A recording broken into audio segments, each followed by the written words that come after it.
मेरा नाम निम्रा है और मेरी उम्र तकरीबन 20 साल है। मैं लाहौर में रहती हूँ। मेरा रंग बहुत ज़्यादा सांवला है, लेकिन मेरे नक्श बहुत ज़्यादा अच्छे हैं। जो कोई भी मुझे देखता है वो मुझे देखता ही रह जाता है। मुझे शुरू से ही पढ़ाई का बहुत ज़्यादा शौक़ था और मैंने ये सोच लिया था कि पढ़ाई करके मैं बाहर के मुल्क चली जाऊँगी। लेकिन मेरे अम्मी और अब्बू इस बात को नहीं मानते थे। वो कहते थे कि हम तुम्हें कभी बाहर नहीं जाने देंगे। मैं अपने दादा और दादी के साथ रहती थी, इसलिए मैं दादा अब्बू की मिन्नतें करने लगी वो अम्मी अब्बू को राज़ी कर लें। मेरे दादा मुझसे कहने लगे, मैं एक शर्त पर तुम्हारे बाप और तुम्हारी माँ को मनाऊंगा। मैंने अपने दादा से पूछा कि वो क्या शर्त है, तो मेरे दादा मुझसे कहने लगे, वक्त आने पर तुम्हें सब कुछ बता दूंगा। अब्बू सुबह सुबह ही अपनी नौकरी पर चले जाया करते थे, क्योंकि मेरे अब्बा एक स्कूल में क्लर्क थे। जिसके बाद मैं दादा दादी के साथ हर वक्त घर में अकेली रहती थी। मेरे दादा मेरा बहुत ज़्यादा ही ख्याल रखते थे। दादी की तबीयत काफ़ी ज़्यादा ख़राब होने लगी थी, तो फिर मैं अक्सर दादी का ख्याल रखती थी। उनकी तबीयत ख़राब होने की वजह से एक दिन मेरी दादी हम सबको इस दुनिया में अकेले छोड़कर चली गईं। दादा भी अब बहुत ज़्यादा अकेले हो गए थे, क्योंकि दादी अल्लाह को प्यारी हो गई थी। मेरे दादा की उम्र इतनी ज़्यादा नहीं थी, उन्होंने ख़ुद को बहुत ज़्यादा फिट रखा हुआ था, क्योंकि वो आर्मी से रिटायर्ड अफसर थे। दादी के जाने के बाद वो बहुत ज़्यादा उदास रहने लगे थे। अम्मी अब्बू जब घर वापस आते तो मैं उनके साथ अकेली ही होती थी। मेरे दादा बहुत ख्याल रखते थे। मैं भी यही समझती थी कि मेरे दादा अब्बू हैं, वो मेरा ख्याल रख लिया करेंगे। लेकिन मुझे क्या पता था कि मेरे दादा अब्बू ही मेरी ज़िंदगी तबाह बर्बाद कर डालेंगे। मैं अपने दादा को बहुत ज़्यादा अच्छा समझती थी कि वो मेरे साथ कभी कुछ गलत नहीं करेंगे, लेकिन मेरी ये बात भी गलत और साबित हो गई। दादा अब्बू ने मेरी कच्ची उम्र का बहुत ज़्यादा फ़ायदा उठाया था। इस वक्त मेरी उम्र तकरीबन 20 साल थी। अम्मी अब्बू डॉक्टर थे, इसलिए वो दोनों घर से बाहर नौकरी किया करते थे। दादा ने उन्हें क्या कह दिया था कि वो बेशक उस ड्यूटी के लिए बाहर चले जाएं, मेरी फ़िक्र ना करें, क्योंकि मैं उनका ख्याल रख लेता हूँ। एक रोज़ मेरे दादा अब्बू मुझसे कहने लगे, तुम अकेले कमरे में मत सोया करो, क्योंकि तुम डर जाती हो। ऐसा करो कि तुम मेरे कमरे में ही सो जाओ। मैंने उस रोज़ अपने दादा अब्बू की बात मान ली और रात होते ही मैं दादा अब्बू के कमरे में आ जाया करती थी। उनके कमरे में 2 सिंगल बेड थे, यानी मेरा बेड काफ़ी दूर था। उनमें से एक बेड खाली था। मैंने वहाँ सोने का इरादा बना लिया था। अचानक ही मेरी आँख लगी। ऐसा महसूस हुआ जैसे किसी ने मेरे ऊपर हाथ रखा है। मैंने इधर-उधर देखने की कोशिश की, तो मुझे कोई भी नज़र नहीं आया और किसी ने अपनी हरकत को रोक लिया था। कुछ देर के बाद वही हरकत फिर से होने लगी। जैसे ही मैं नींद में गई तो मुझे ऐसा महसूस हुआ जैसे कोई मुझे छेड़ रहा हो। जैसे ही मैंने आंखें खोलकर देखा तो सामने दादा थे। मैं दादा को देखकर बहुत ज़्यादा हैरान हुई।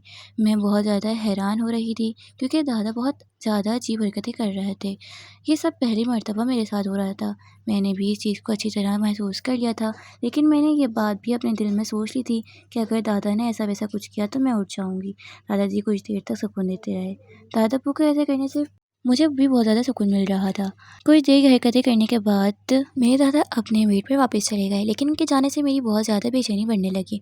मुझे शायद उनकी बहुत ज़्यादा आदत हो गई थी, लेकिन दादा उससे आगे कोई काम नहीं करते थे। कुछ देर बाद ही अब्बू ने अपनी जॉब छोड़ दी थी।